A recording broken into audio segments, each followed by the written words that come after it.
समय भी दिया है, वो समय का भी मूल्य होता है, तो सारा खर्चा डाल के जैसा चाहो आप कर लो। तो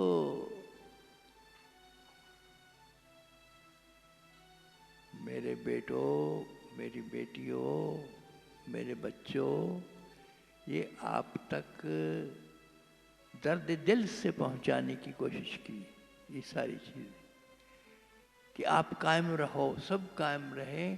ये त्रासदी, ये जो है महामारी, इससे संसार बच जाए। जितना हमारी औकात है, जहाँ के जितना हम कर सकते हैं वो ज़रूर करेंगे। तो गुरु माँ ने बड़ा उसके लिए कष्ट उठाए, यातना दी, कई कुछ किया। हमारे लिए इन्होंने विदेश की नौकरी छोड़ दी, इतनी अच्छी, इतनी शानदार, इतनी बढ़िया नौकरी जिसके लिए लोग तरसते हैं, ब्रिटिश गवर्नमेंट की, सरकार की, और इतना पैसा उस नौकरी में। तो सब छोड़ छाड़ के आ गए। वहाँ घर लिया था, वो घर भी छोड़ के आ गए ये। तो इनका धन्यवाद है कि गुरु आज्ञा का पालन हुआ। बहुत बहुत धन्यवाद है। ये मैंने किसके लिए किया? हमने किसके लिए? कस्य विद्धनम, किसका है ये सब? कब से मैं कहता आया हूं कि जहां तुम बैठे हो, जिस आकाश को तुम ऊपर लिए हुए हो, जिस धरती को नीचे बिछाया हुआ है अपने, ये सब किसका है? तुम किसके हो? कभी नहीं जानने की कोशिश की तुम किसके हो। यहाँ आ गए हो, तकलीफें भी हैं, सब हैं, तुम किसके हो? और परिवार बना लिया है, सब कर लिया है, उसकी देख रेख करते हो।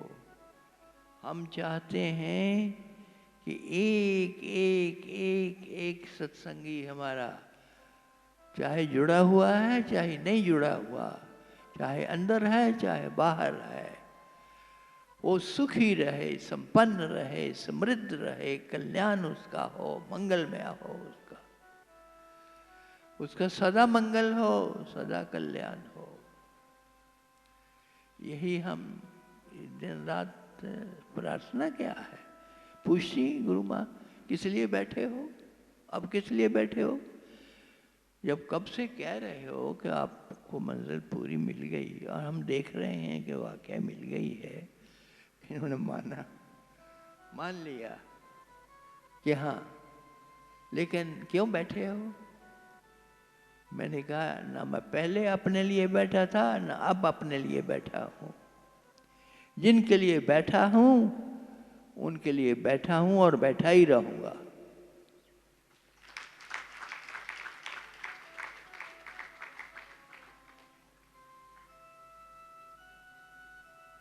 सतगुरु तुमसे प्रेम करता है, पागलो समझो इस बात को।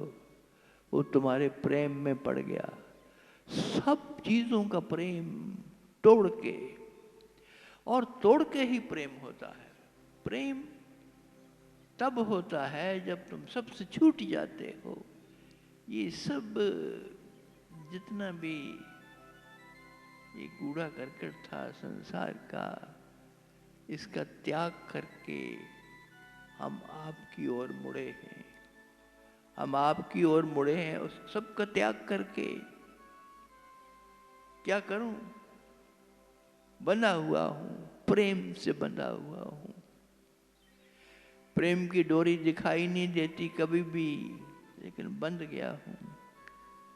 किसी को दुत्कारता हूं तो उससे भी बंधा हुआ हूं।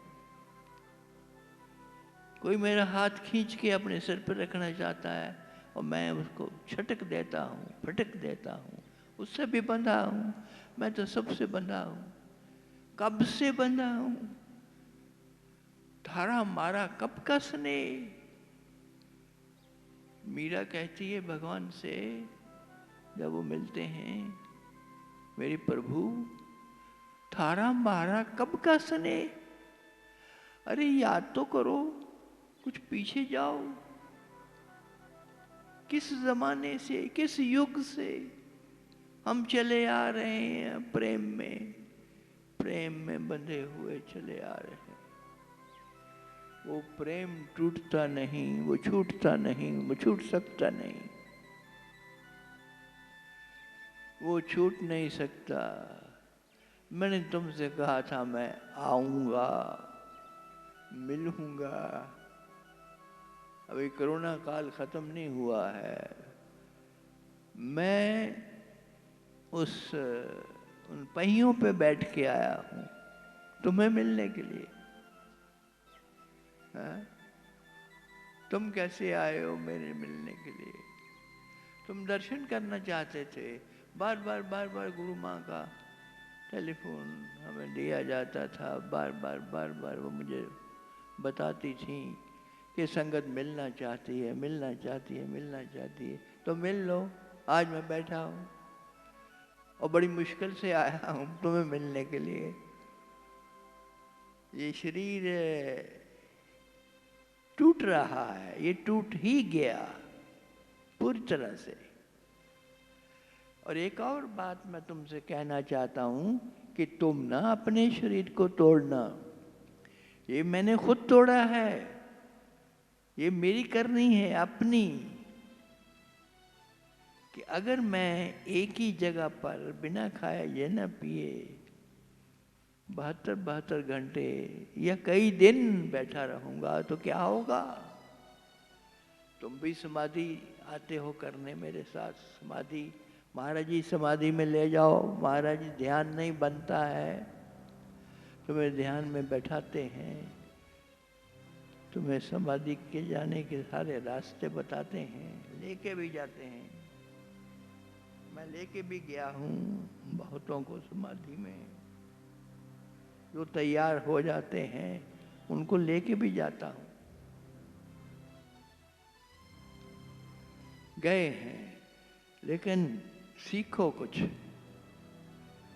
मैं सबसे बड़ी तुम्हें मिसाल दे रहा हूँ अपनी, कि उन समाधियों को लगाने का नतीजा क्या होता है अगर तुम अपने जीवन में समता ना रखो, समत्व ना रखो। समता बहुत जरूरी है। एक समतल जीवन को बराबर से जियो। संसार भी भोगना है, संसार भी भोगना है। उसके लिए विचरना है, बाहर जाना है, बाजार में जाना है, दुकान पे जाना है, दफ्तर जाना है और धंधे करने हैं, अपने काम करने हैं, साइकिल भी चलाना है और ये अपने वाहनों पर बैठ करके जाना है, वहां भी जाना है। ये तो करना ही है, ये तो जरूरी है। इसका त्याग कभी नहीं सिखाता सतगुरु। अपने साथ सब करके भोग के तुम्हें बताता है, मिसाल देता है कि देख ये हाथ है ना, इस हाथ को यहीं रख दो, इसको मत हिलाओ, 1 महीने तक यहाँ पड़ा रहने दो, 15 दिन ही पड़ा रहने दो, तो ये हाथ उठा ना पाओगे यहाँ से। ये हाथ हिलेगा नहीं, इसमें जुम्बश नहीं होगी, इसमें शक्ति ना रहेगी। और उसी हाथ को जिसमें शक्ति नहीं रही, उसको तुम 1000 बार हर रोज ऐसे ऐसे करो, ऐसे ऐसे करो, ऐसे हिलाओ, ऐसे हिलाओ, तो वही हाथ फिर से सक्रिय होने लगेगा। वो मृत हाथ, वो मरा हुआ हाथ फिर से चलने लगेगा। लेकिन उसको मारना ही क्यों? इसलिए तुमसे बार बार कह रहा हूं कि जीवन को ठीक ढंग से बिताओ। एक्सरसाइज बहुत ज़रूरी है। एक्सरसाइज को छोड़ना मत। मेरी तरफ देखो, मेरा हाल क्या हुआ एक्सरसाइज को छोड़ के। एक्सरसाइज तो हम कोई रेगुलर नहीं करते थे, मतलब वैसे बहुत काम किया जीवन में, ऊपर नीचे बहुत किया। कोई पहाड़ नहीं ऐसा होगा कैलाश का या इधर का जो हमने चढ़ा ना हो पैदल। कैलाश मानसरोवर की कितनी बार यात्रा की और ये वो, क्या क्या जिक्र करें हम। इसलिए अपने आप को सुचारू रूप से चलाते रहो, मूवमेंट में रखो इसको, ताकि ये बैठ ना जाए। वो पंजाबी की एक कहावत याद आती है कि चलता रहे तो लोहा, बैठ जाए तो गोहा। एक जो गोहा जो मौसी करते हैं, ये जानवर करते हैं, तो किसी काम का नहीं हो। फिस फिस फिस, काम का वही है जो चलता रहे चलता रहे। चरे वेती हमने बताया ना, वो कितनी बार हमने वो उस पर सत्संग दिया। चलते चलो चलते चलो चलते चलो। इस शरीर से पूरा काम लो। इस शरीर को आराम दोगे तो ये शरीर बैठ जाएगा। ज्यादा आराम कभी नहीं देना और ज्यादा थकाना भी नहीं। ज्यादा शरीर को उसको ज्यादा एक्सरसाइज या वर्जिश करके तो उसको तोड़ना भी नहीं है। ना ये अति ना वो अति, दोनों अतियों के बीच में एक सम अवस्था है। अति सर्वत्र वर्जेत, अति सब जगह मना है, बैंड है। कहीं भी अति न करना। ना अति पानी पीना, चाहे वो कितना भी फायदेमंद है। ना अति खाना खाना, खाना चाहे कितना भी फायदेमंद है, वो जीवन देता है। और छोड़ना भी मत, जैसे हमने छोड़ दिया, कई कई महीने छोड़े रखा, वो जी नहीं सकता। लोग कहते हैं जीना कैसे महाराज जी नहीं सकता। शक्ति को बाहर से लेने की कोशिश बहुत बार की हमने, लेकिन हर बार नहीं मिलती है शक्ति बाहर से। और फिर बाहर क्या है, बाहर भी सारा पोल्यूशन भरा है, बाहर गंदगी है। बाहर वो बाहर ना रहा जो पहले वाला था। बाहर वो बाहर ना रहा जो हम पहाड़ों में बिताते थे। तो ये सारा कुछ क्या है, ये क्या होता है, क्यों होता है, ये होना ही है।